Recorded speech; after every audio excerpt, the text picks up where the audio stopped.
अस्सलाम वालेकुम रहमतुल्लाहि व बरकातुहू। आप देख रहे हैं न्यूज़ स्पीक। मैं आपका भाई आरिफ रहमान। आप अगर हमारे चैनल पर पहली बार आए हैं तो चैनल को सब्सक्राइब कर लीजिए, बेल आइकन पर क्लिक कर दीजिए। तो चलते हैं खबरों की तरफ। इस वक्त जो भारत में इलेक्शन का दौर चल रहा है, इलेक्शन का सिलसिला है, जारी है, जगह जगह पर इलेक्शन होना है। गुजरात में इस वक्त जो इलेक्शन होना है, बड़ा चुनावी मुद्दा बना हुआ है, चैलेंज बना हुआ है, वो है ऑल इंडिया मजलिस इत्तेहादुल मुस्लिमीन, जिसके सुप्रीमो बैरिस्टर असदुद्दीन अवैसी। इस वक्त ये पार्टी जो गुजरात में काम कर रही है, जमीनी स्तर पर इतनी मजबूत पकड़ बना चुकी है कि कांग्रेस के कार्यकर्ता, उसके नेता, उसके लीडर कांग्रेस छोड़कर, अन्य पार्टियां छोड़कर मीम पार्टी ज्वाइन कर रहे हैं। ऐसे स्थिति में कांग्रेस का सफाया होता दिख रहा है। कांग्रेस की जो पॉलिसी रही है कि एक दूसरे को लड़ाना और वहां से फायदा हासिल करना, तो कांग्रेस इस वक्त यही नीति वहां पर अपनाया हुआ है। मजलिस के कैंडिडेट के खिलाफ मुसलमानों, जो कांग्रेस के मुस्लिम लीडर, उसको खड़ा किया जा रहा है और मुस्लिमों के खिलाफ बयानबाजियां की जा रही है। कांग्रेस के भड़काऊ बयान और बेतु के बयान से लोग इस वक्त गुजरात में परेशान है मुसलमान, और कांग्रेस के लीडरों को भी जरा सी भी मुस्लिम लीडरों को शऊर व तमीज नहीं। ऐसा मैं क्यों कह रहा हूं? आप कांग्रेस के लीडर हो, आप भी इलेक्शन में चुनाव के लिए खड़े हो, मजलिस है वो भी मुसलमान है, मजलिस के लिए खड़े हैं, तो आप उन पर जातिवाद हमला ना करके अपने अपनी सियासी मैदान को मजबूत करो, अपने कामों को मजबूत करो, जमीनी स्तर पर काम मजबूत करो, पकड़ मजबूत करो। पर वहां ऐसा नहीं हो रहा। जो कांग्रेस के मुस्लिम लीडर है वो मजलिस के उम्मीदवारों पर हमला कर रहे हैं। कई कह रहे हैं कि टोपी दाढ़ी वालों पर भरोसा मत करना, जबकि भारत का इतिहास रहा है कि टोपी दाढ़ी वालों से ज्यादा भरोसा किसी पर जनता नहीं करती है। टोपी दाढ़ी वालों पर ही सबसे ज्यादा भरोसा किया जाता है, और ये टोपी दाढ़ी वाले ही भारत के आजादी में ज्यादा से ज्यादा हिस्सेदार हैं। कांग्रेस जो छुपाती आ रही है, कांग्रेस मुसलमानों की भला कभी नहीं चाहती, बल्कि मुसलमानों का वोट लेना, उसको कुचलना, उसका शोषण करना ही कांग्रेस की नीति रही है। यही नीति कांग्रेस गुजरात में भी अपना रही है। अब वो दौर नहीं रहा जिले इलाही और जिले हुक्मरानों का दौर नहीं रहा, क्योंकि इस वक्त लोग समझ सकते हैं, माहौल को देख सकते हैं कि भारत की स्थिति क्या है। ऐसी स्थिति में मुसलमान जाग चुके हैं, और जो लोग अभी भी नहीं जागे हैं तो बहुत जल्द अनकरीब वो लोग भी बेदार हो जाएंगे, और एकजुट होकर जब मजलिस को मजबूत करेंगे तो ऐसी कोई हवा या कोई आंधी या कोई दीवार नहीं बनी जो मजलिस की हवा को रोक सके, मजलिस को रोक सके। ये ऐसा माहौल बन रहा है इस वक्त, हिंदू, मुस्लिम, आदिवासी, सिख सब के सब मजलिस ज्वाइन करने पर तुले हैं और मजलिस को पसंद करते हैं। और मजलिस कभी किसी का नुकसान या खराब या बुरा नहीं चाहता, मजलिस सबका भला चाहती है। कमजोरों पर अत्याचार, जुल्म हो रहा है, उसके खिलाफ आवाज उठाने वाली मजलिस, और दबे कुचलों को इंसाफ ना देना, इसके खिलाफ आवाज उठाने वाला मजलिस। इसका शॉर्ट और फुल फॉर्म यह है कि मजलिस कमजोरों की आवाज है, और इन्हीं कमजोरों की आवाज, कमजोरों की वोट लेकर कांग्रेस और अन्य पार्टियां राज करती है।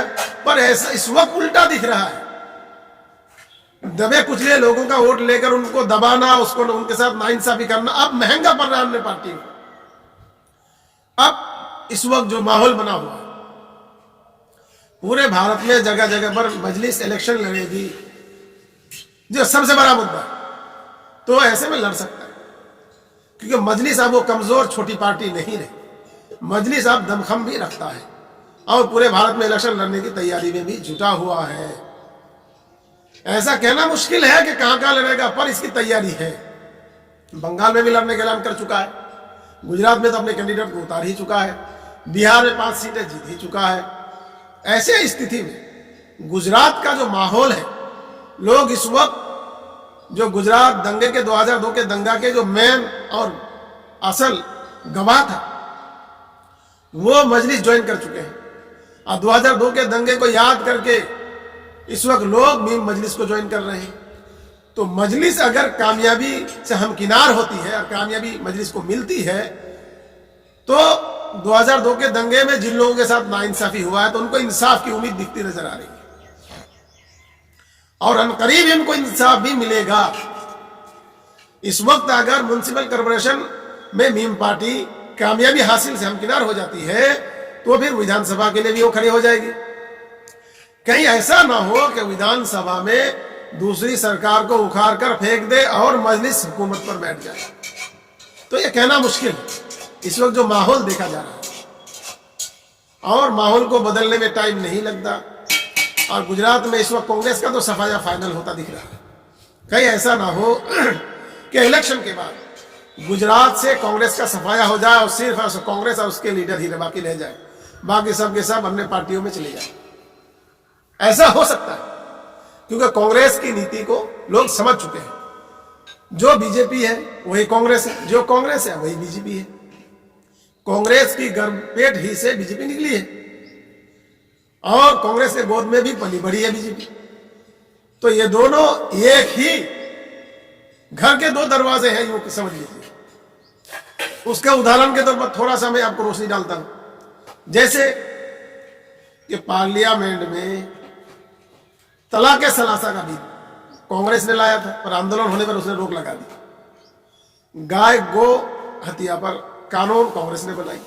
अगर कांग्रेस ने उसी वक्त गो हत्या की जगह गाय माता को, गाय को अगर राष्ट्रीय पशु घोषित कर देता तो भारत जिस आग में जल रहा है, मॉब लिंचिंग और एक जाति विशेष जाति को टारगेट किया जा रहा, तो यह आज भारत में नहीं होता।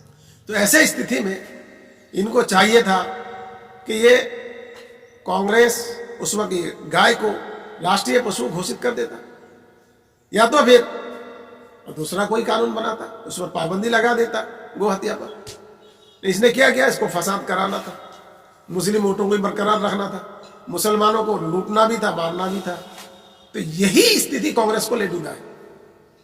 आज बीजेपी आने के बाद उसी कानूनों को फॉलो कर रही है, उसको लागू कर रही है। तो आप बताओ कि कांग्रेस में बीजेपी में अंतर क्या है? जो लोग मुझे कहते हैं कि कांग्रेस विरोधी है, तो आप हमें यह बताओ कि मैं कांग्रेस विरोधी नहीं, उसकी हकीकत को उजागर करना है, हक को सामने रखना है। मैंने जो अपना चैनल बनाया तो लोगों की भलाई के लिए बनाया और हक आवाज को उठाने के लिए बनाया। तो मेरे भाइयों, बात यह है कि बाबरी मस्जिद का ताला खोलने वाला कौन? कांग्रेस। और शहीद करने वाला कौन? बीजेपी। तो आप हमको बताओ कि इनका नीति क्या है? यही तो इनका मेन मकसद है। जो कांग्रेस है वही बीजेपी है, जो बीजेपी है वही कांग्रेस है।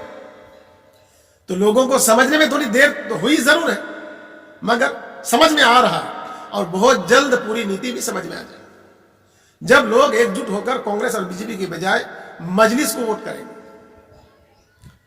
तो इस वक्त बंगाल में भी इलेक्शन का दौर चल रहा है और बीजेपी यहां पर भी वही धर्म जाति को लेकर जो है लोगों को उलझाने की कोशिश कर रही है, पर यहां नाकाम होता दिख रहा है और नाकाम होगा।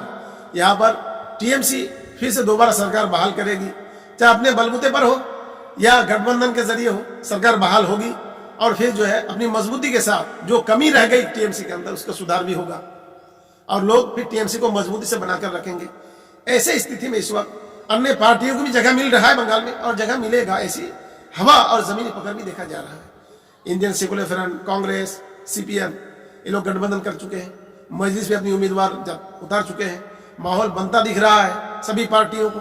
इससे सबसे ज्यादा नुकसान टीएमसी को है, पर यह पार्टियां टीएमसी जब भी कहेगी ये पार्टियां उनको सपोर्ट कर सकती है। मजलिस का और तो कहना ही कि इसको सिर्फ कहना होगा, ये फौरन सपोर्ट कर देंगे। तो ऐसी स्थिति में भारत का इस वक्त माहौल, इलेक्शनों पर लोगों की नजर है। गुजरात के रिजल्ट से बंगाल का भी माहौल में तब्दीली हो सकता है, ये हमारी सोच है, फाइनल नहीं। और इस वक्त ये माहौल बहुत हद तक कामयाब होता भी दिख रहा है कि मजलिस अपनी जमीनी स्तर पर पूरे भारत में जगह जगह पर मजबूती पकड़ बना रहा है और बड़ी पार्टी के तौर पर उभर रहा है, जिसमें सभी लोग शामिल हो रहे हैं। और ये पार्टी उन विरोधियों के लिए बड़ा चैलेंज है और उनके मुंह पर तमाचा है जो जातिवाद और धर्म की राजनीति करते हैं और एक विशेष वर्ग को टारगेट करते हैं। उन लोगों के मुंह पर बहुत जोर का तमाचा है और एक तरह से सबसे इनकलाब है ये भारत और जो बहुत जल्द कामयाब होता दिख रहा है। तो ऐसे में आप हमारे साथ जुड़े रहे ताज़ा अपडेट के साथ। अस्सलाम वालेकुम व रहमतुल्लाहि व बरकातुहू।